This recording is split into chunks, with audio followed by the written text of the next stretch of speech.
NFTs could change the way subscription services work by allowing users to sell or rent out their subscriptions when they don't need them. Subscription-based services have become so ubiquitous it's hard to remember a time when they weren't the norm. Streaming companies have sought to take advantage of that norm by fleecing consumers for everything they're worth. Just look at Netflix's decision to start running advertisements. Another benefit of leveraging NFT technology is that streaming services can increasingly be used to create communities. As with all consumer culture in the digital world, we are what we consume. NFTs, however, have the potential to make the relationship between the consumer and what is consumed far more profound. There is a solution to streaming churn. A decade ago, who would have thought digital communities based on families of JPEGs would become billion-dollar enterprises? From bored apes to party degenerates, NFTs have become identity cards, VIP passes, proof of ownership, and digital art, all in one product. Why not a streaming service too? If your watching habits are dominated by the likes of David Attenborough, an NFT could be built around your love of the natural world. Others like yourself will also purchase this niche membership, which could cross streaming platforms with the money divided proportionally among the distributors, IP owners, and content creators. With this compounded ultra-niche membership, we would have the basis of a community, forged together by a shared interest. For third parties, this community could be a valuable revenue stream and offer endless possibilities for partnerships and engagement.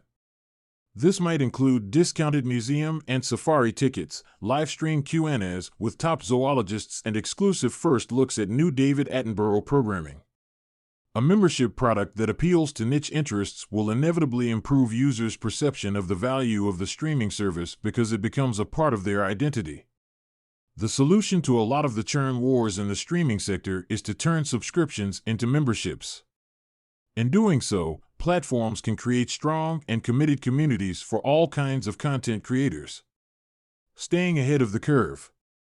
We can do this all today, you might say, and you're not entirely wrong. The possibility for Netflix, for example, to create interactive subscription services for specific types of content is something that is entirely possible. The massive credit card, fill-out form, and email approach normalized by regular streaming services look lackluster compared to the Web3 possibilities. Using NFTs for subscription products allows users to have access to gated content as long as it interests them while having the possibility to sell their keys to someone else without loss when no longer needed. Content creators will also benefit from a direct one-to-one relationship with audiences that are really engaged. Instead of the all-you-can-eat or nothing-at-all approach of regular subscriptions, creators will be able to package content for particular NFTs or incentivize particular behavior.